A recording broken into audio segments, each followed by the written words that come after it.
لو ما سمعتش ناصر ماهر قال ايه عشان يجي الزمالك يبقى لازم تسمع. اتفرج. طبعا يعني انا بصراحه يعني انا كنت مصمم ان انا اكون موجود في نادي الزمالك. دي يمكن ده اللي سهل الموضوع او عجل الموضوع او خلى الموضوع يتم، رغبتك في وجودك في طبعا نادي الزمالك. طبعا زي ما قلت لحضرتك دلوقتي يعني من شويه يعني نادي الزمالك شرف كبير لاي حد.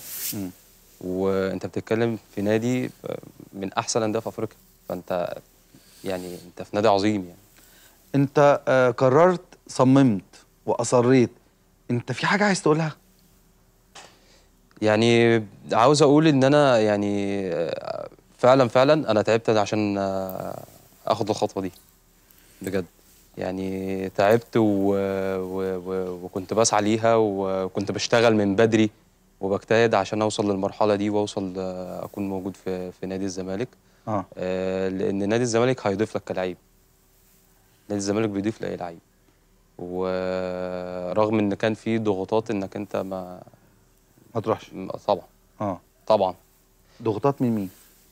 يعني من يعني ناس حواليك بقى، يعني الموضوع ما كانش سهل يعني خالص يعني. يعني الناس من بره ممكن تكون شايفه حاجه خلاص وصفقه والناس بتقول عليها لا طبعا انا شايف من غير جوه كده. الموضوع مختلف يعني. كان الموضوع مختلف ووصلنا لحتى يعني حتى يوم الصفقه خلصت يوم 30 بالليل. انا يوم 30 العصر ما كانش في حاجه.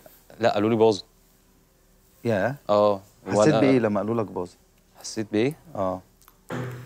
يعني لا مش هتبوظ، مش هينفع. انا هروح يعني هروح. انت واخد قرار يعني؟ قرار طبعا. واخد قرار طبعا. القرار ده هل هو تحدي؟ تحدي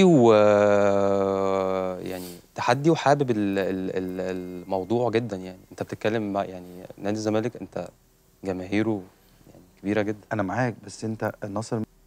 هي دي نوعيه اللعيبه يا جدعان، هي دي نوعيه اللعيبه اللي احنا عايزينها تبقى موجوده في نادي الزمالك.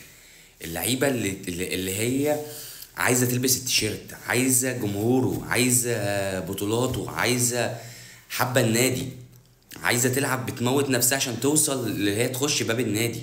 هي دي اللعيبه اللي احنا محتاجينها. احنا مش عايزين اللعيبه اللي بتتنك علينا، اللي يقول لك اصل الاهلي هيحط كذا وانا هحط كذا وده ياخد لا، انا عايز اللعيب اللي موت نفسه. في عندك ايا كان اللي عندك، انا قال لهم انا رايح، انا ما فيش الكلام ده، انا رايح الزمالك، اعملوا اللي تعملوه. هم دول اللعيبه اللي احنا عايزينهم.